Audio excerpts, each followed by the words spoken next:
and welcome to One Girl's Perspective. This is my brand new podcast where I will be discussing political and world movements and topics of things that are going on in the world that I really think the general population should be aware of and educated about. So for today and the foreseeable future, I will probably be talking about the war that's happening in the Middle East right now between Palestine and more specifically Gaza and Israel. Before I get into this, I want to just make a quick little disclaimer because this is a topic that I'm very passionate about, I'm very fiery about, and probably at some points during these episodes, I will get pretty upset about it. And so I just want to let you know that it's because I'm so passionate and so angry and so morally outraged at this entire situation that I might yell. But I will try my best to deliver the facts and my opinions on the facts in the best way possible so that everybody can understand, hopefully, and that you can feel like you've taken something away from this. I also want to say that all of the information that I will be providing here today is factually correct to the best of my knowledge. I'm not taking information and making things up or denying anything that has been released in the media. So I just want to be really clear about that. Because there are some people on some sides of this whole conflict that are either denying things are happening or they're making up information and also propaganda and lies. And there are a lot of lies going around right now. And lies, by my definition, is information that cannot be verified by a third-party source. And I'd also like to remind everybody there's been a lot of talk about statistics and numbers and that kind of thing. And as of the moment that I'm recording this right now, there have been more than 1,400 people, so we don't have an exact figure, killed in Israel. And there have been 6,546 Palestinians, 62% of which of the fatalities are children, have been killed in Gaza. I'm not talking about the West Bank as well, because there have been fatalities in the West Bank too. I'm talking specifically about Gaza. Part of the problem is when people are talking numbers, when I'm telling you that there have been over 8,000 casualties in this war, and actually the number in Gaza is much higher than that. There's been entire families wiped out who have not been reported because there's nobody left to report them. So the numbers are inaccurate. There's still a lot of people under rubble. When I'm talking about numbers, these aren't just numbers. Every single number is a person. Every single number is a person who had a life, who had family, who had people who cared about them, a person like you or someone that you know or someone that you love and care about. So please don't look at numbers and say, oh, 8,000 people is just a number. It's not a number. Each one of those people had a life and they had a right to live. They had a right to be treated humanely and they had a right to not be murdered. So I really think that it's important that when we talk about this conflict, we acknowledge that, and we acknowledge that these aren't just numbers, they are actual people who actually have been killed. And now I want to be absolutely crystal clear about my stance on this. I think the loss of any innocent life is a tragedy, and I will say that over and over again throughout these episodes. I think that the loss of life is a tragedy, regardless of who has died. I don't agree with the killing of innocent people. And there are some people I know disagree with me. There are some people who think that there aren't innocent people on one side or the other, but I think that people who's just going about their daily lives and not hurting anyone, I think that loss of their lives is tragic. And to make my stance clear on another topic regarding the word war, I don't believe that that is what's happening right now. War is defined in Webster's dictionary as a state of armed conflict between different nations or states or different groups within a nation or state. That's not what's happening right now. There is no war happening right now. There is an attack happening right now. Because to say that it's a war based on the definition of the word war would imply that both parties are armed and both parties have the means to attack and to defend themselves, where in this case, Israel has an insane amount of technology and an insane amount of ability, which is backed by the US, to attack and to defend itself, whereas Palestine does not. Gaza does not. The people of Gaza are not armed. They cannot defend themselves. And certainly, even if they were armed and could defend themselves, they cannot defend themselves from bombardments that are being just dropped on them from the skies. They cannot defend themselves from that. They do not have the Iron Dome that Israel has. They do not have the means to defend themselves. They also do not have the means to attack on any kind of reasonable level that you would assume is reasonable. So I want to be really clear that I do not define this as war at all. It's just not. And it cannot be defined as war based on definition of the word war. I also want to make clear my stance on defending yourself. I 100% believe in everybody's right to defend themselves. I think that every person in every country should be allowed to defend themselves. But let's talk about what defending yourself really means. I think every person would agree that if someone were to physically attack you, that you have the right to defend yourself. In most countries, this is true, that under the law, you have the right to defend yourself if someone were to physically attack you. But what about in other ways? So defending yourself on that level is as if you are in your home, someone comes to your home, they break your door down, and then they start attacking you. No one would disagree that in that situation, you have the right to defend yourself because someone is trying to cause you immediate physical harm. But what if the situation were different? What if you had a neighbor, you're just, you have your own home and you're in your home and your neighbor decides to build a wall around your home, a big wall, and they sit on their porch with their guns, and if you try to exit your home, they shoot you, or they don't let you leave. And the only resources that you are allowed, the only time that you can have food or water or anything in your home is when your neighbor says that you can have it. That's, first of all, that would be nobody's definition of freedom. And, maybe they would say, oh, well, you can't say anything about them building the wall because they did it on their own property. It's on the other side of the property line. So they haven't actually done anything to your home. But that's still not okay. And still, you would have to defend yourself at some point to be able to defend your freedom. So would that not also be a definition of defending yourself? The thing that I struggle to understand is how Hamas is being said that they didn't defend themselves, that they've done a terrorist attack. But Israel has a right to defend itself.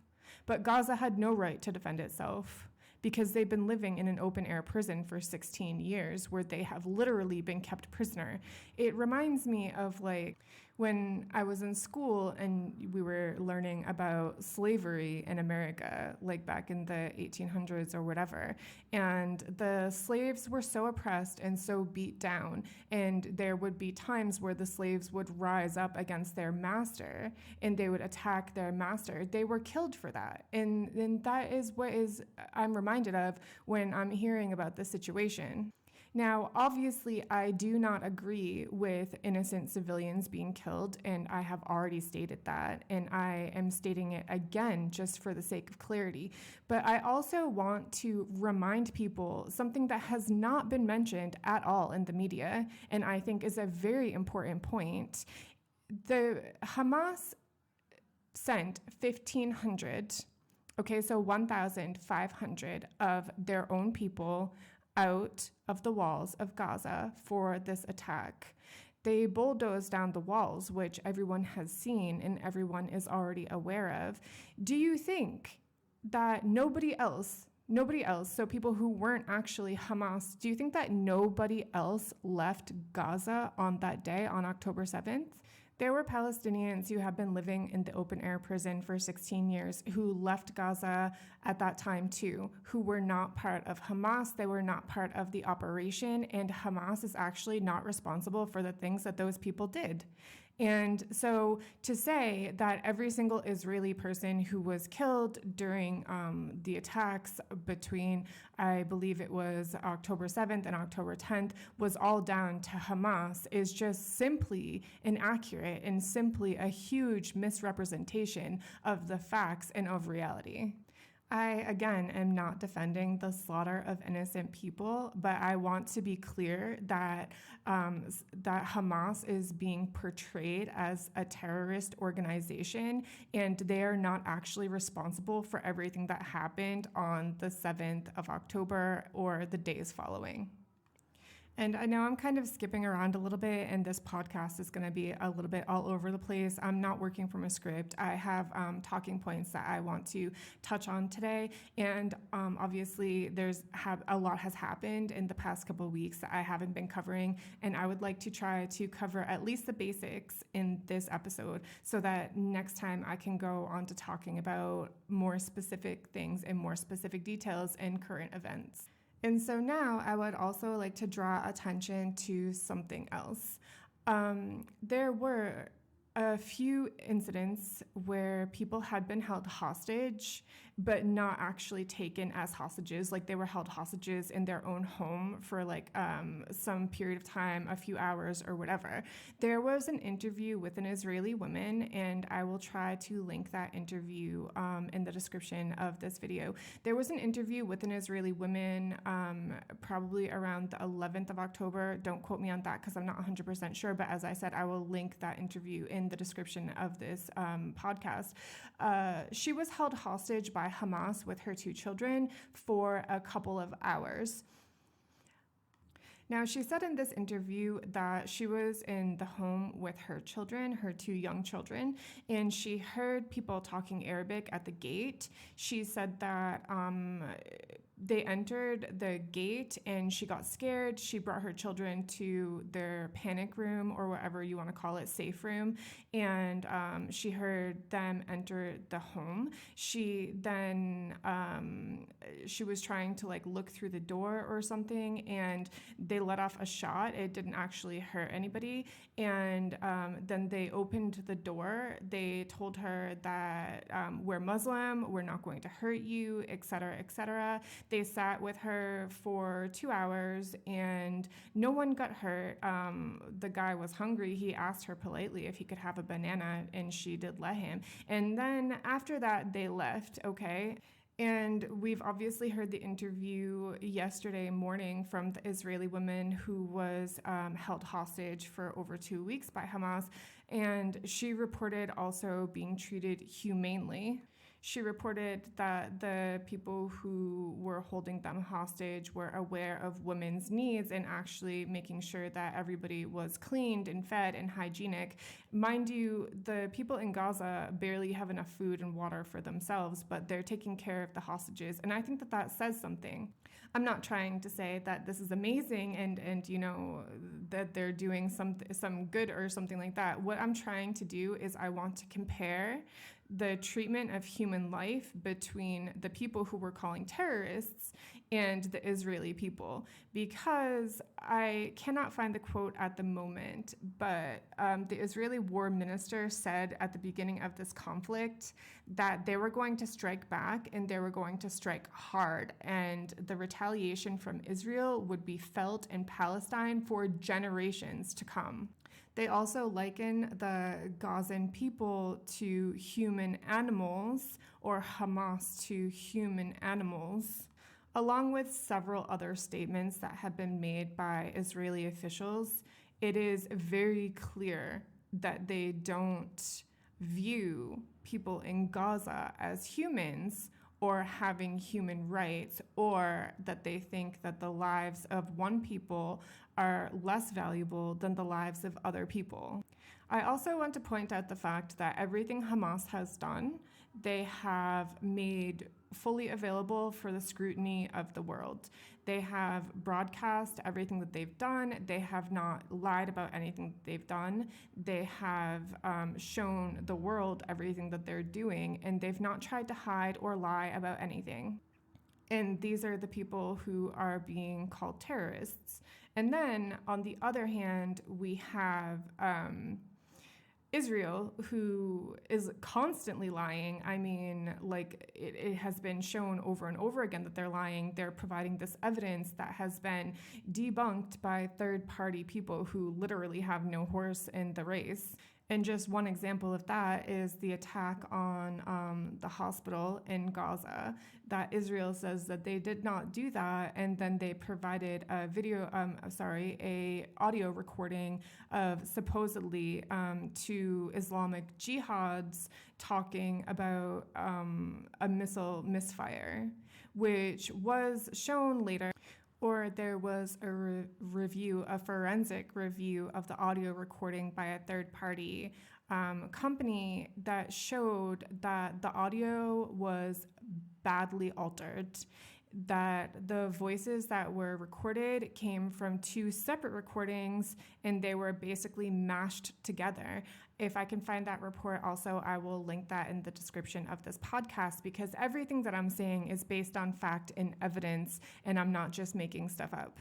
There was also a forensic analysis of the video that was recorded of the bomb actually striking, or the missile actually striking, and Israeli forces and Israeli IDF had released images showing where the bomb had come from, which was to the south or to the east, and it was shown in the forensic examination of the video that the bomb could not have come from the direction that the IDF is claiming that the bomb came from. I mean, if you look at history, the history of Israelis lying about these kinds of things, there's a lot of evidence to prove that they lie over and over again when they don't want to be caught out for doing something. And that's that. I mean, they just lie and lie and lie. So it's really difficult to believe them. And just for scale, so we can have some kind of understanding of the scale of this actual conflict. On one side, which is Hamas, there are said to be around 20,000 Hamas operatives in total in a city, the city of Gaza, which is like 2.3 million people. So it's a very small percentage of the Gazan population is actually Hamas operatives, whereas Israeli forces have over 350,000 soldiers.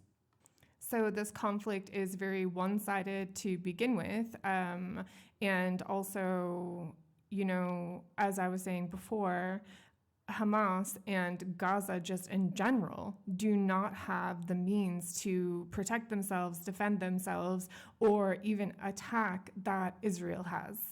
So this is why we can say that this isn't a war, because it's not. Because if you go and smack a child, that child doesn't have the means to defend itself against an adult. Therefore, you can't call it a fight, can you? You call it an attack or an assault.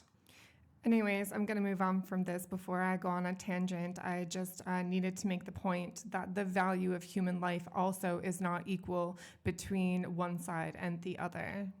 And just to shed some more light on everything, Israel says that they are targeting Hamas operatives. I actually can't find information. If you go search Google for how many Hamas operatives have been confirmed dead, you can't actually find that information. I heard one. I've been watching the news every single day. I've heard of one Hamas official being confirmed dead. So it's not proportionate. If we want to talk about proportionate response, it's not proportionate, because you're killing 7,000 innocent civilians for one operative. And if there have been more operatives killed, which we don't know because that information has not been released or confirmed, then I mean, they're just not sharing the information. It's very clear to me at this point that this is a bloodbath, and they are just trying to kill as many people as possible. Because why would they drop the leaflets telling people to go from one place to another and then bombing the place that they told the people to go to. I mean, that is just, it's insane situation. And also that is a war crime, and war crime is something that I'm going to be talking about in my next episode. I don't really have time for it today because there are some more points that I really need to make before I end this podcast. So the next thing that I want to talk about is the U.S. assessment that Israel is not responsible for Gaza, which I think is a complete and utter mockery. Israel made itself responsible for Gaza when Israel decided to put up a wall around Gaza, decided to control all of the border crossings into and out of Gaza, decided to bomb the airport in Gaza so that they could not leave Gaza, and decided to control the ports. So when you imprison people, you then become responsible for them. You can't just let them die. You become responsible for them. If Israel didn't do all those things, then I would agree that Israel is not responsible for Gaza. But Israel decided to take control of Gaza, not from the inside, but from the outside, and therefore made themselves responsible for Gaza. And honestly, at this point, I'm ashamed to be an American. So before I fall down that hole and expose how irate I am at America, I'm going to go ahead and talk about a report by Amnesty International, who, if you don't know, is a humanitarian organization. They do not have any stake in the conflict between Gaza and Israel. And I want to talk about a report that was released by them recently. I think it's really important to include this because I want to try to give you a full picture of what is actually happening over there in the Israel-Palestine situation, okay? Because it's not only what's happening in Gaza, and unfortunately, because of the pure atrocity of what is happening in Gaza, there have been little attention placed on what actually is happening to Palestinians elsewhere in the region. But this is very important to note because it's going to give you a more full picture on how Israel and Israelis in general view Palestinians and what is actually happening to Palestinians. It might even give you some idea of why this whole thing is happening without even looking at the history. Let's look at current events, because the history is bad enough, and I'm going to get into that also in future podcasts. But today I want to talk about what's happening now. So as you may or may not know, Gaza is an extremely impoverished place. There is an unemployment rate, which is an insane amount. I think it's like 70% unemployment rate or something like that. They need humanitarian aid on a daily basis in order to just survive there. And there is very little to no work for people there. So there are Palestinians from Gaza, we'll call them Gazans, who have work permits, and they are permitted to work in Israel, and they're also permitted to work in West Bank. Okay, these people don't have terrorist ties. They aren't affiliated with terrorist organizations. They're just in Israel and in West Bank to work, to provide support to their family. They send money back to Gaza so that their family can eat and have a home. So when we talk about collective punishment, people are looking at Gaza and looking at the death toll in Gaza and saying this is collective punishment, but the collective punishment goes much further than that, which was discovered by Amnesty International.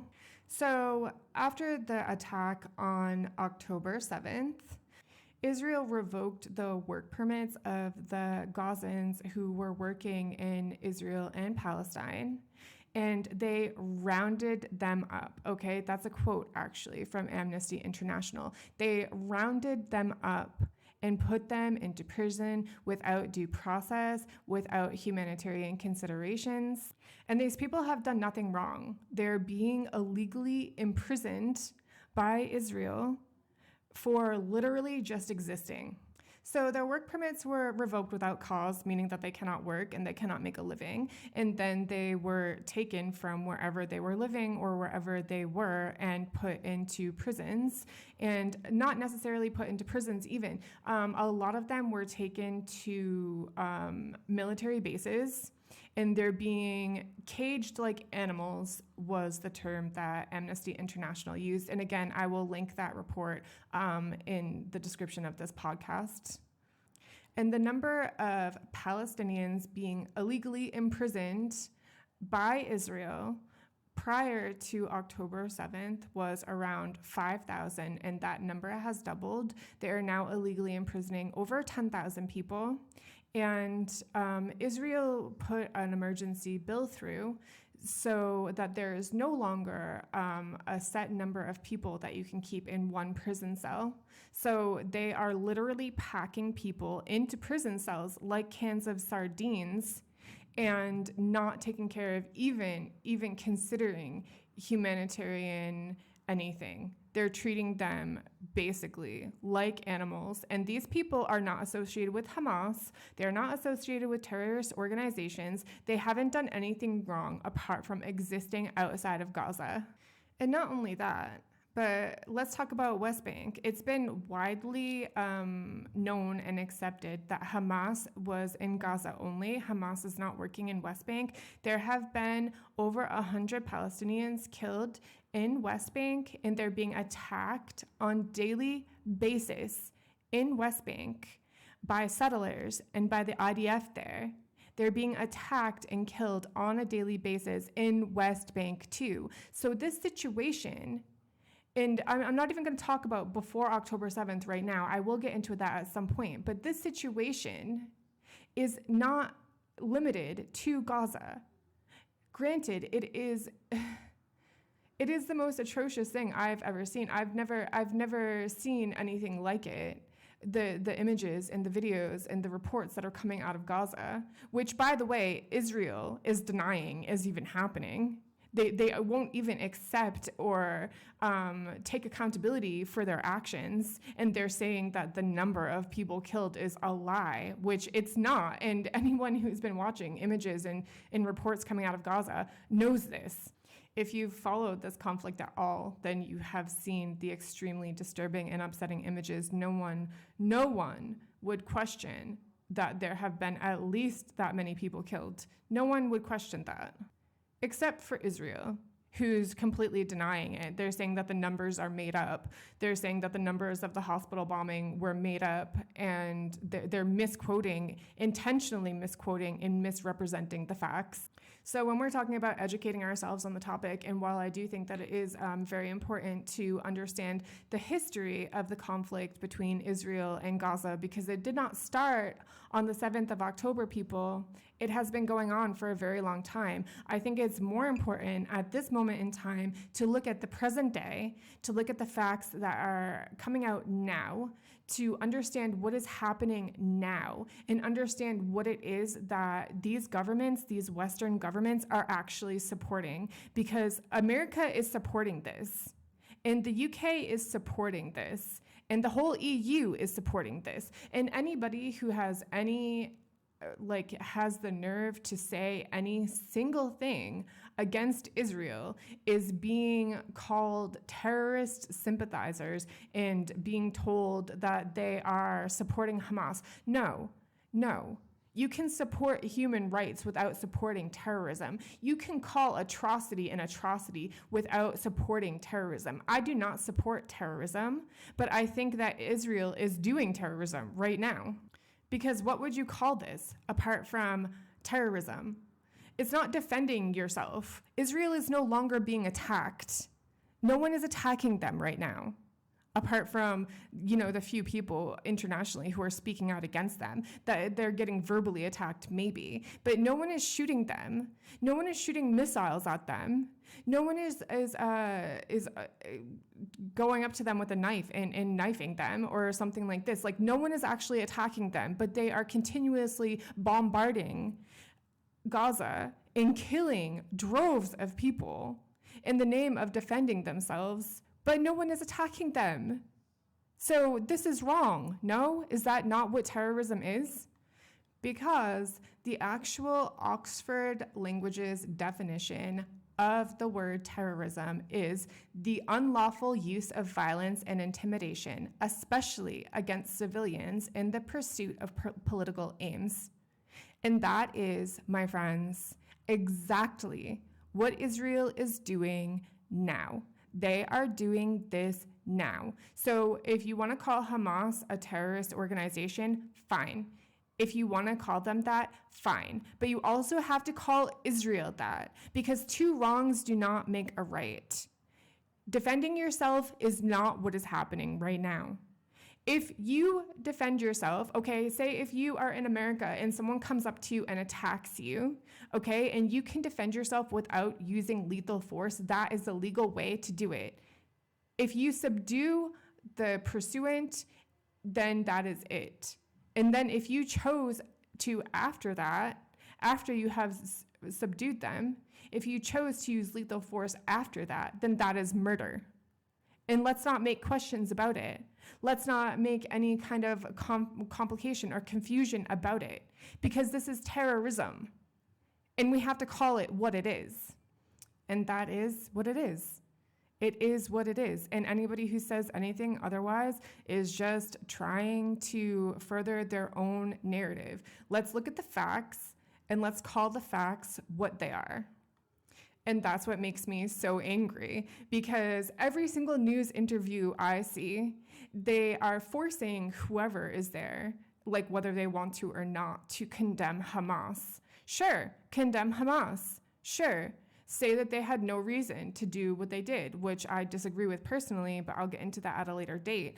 But at the same time, if you're going to call Hamas terrorists, then you have to be prepared to call Israel terrorists too, because the definition of terrorism is what it is. You can't change the definition of terrorism, and that's what they're doing. They're unlawfully using violence against civilians for their political aims, and their political aim is to wipe out Hamas. They're dropping leaflets from the sky to intimidate people from moving from their homes, because that is terrorism. This is terrorism. And I'm tired of people pussyfooting around it. Let's just call it what it is and be done with it. So that's going to be it for today's episode. I hope that I shed some light on some certain things for you. As I said, I will link everything down below, what I have mentioned here in this podcast. And I will be coming back again for another podcast because, as I said, I'm almost 3 weeks behind on actually talking about this whole situation. And I want to get up to date as quickly as possible so that I can be addressing more current events on a daily basis. So if you've liked this, if you found it educational, please like the podcast, please subscribe. And if you disagree with me or if you have anything to add, then please do so in the comments. And I will read every single comment and I will hopefully be responding to them as well in future episodes. So thank you for listening today, and I hope to see you again next time. Bye.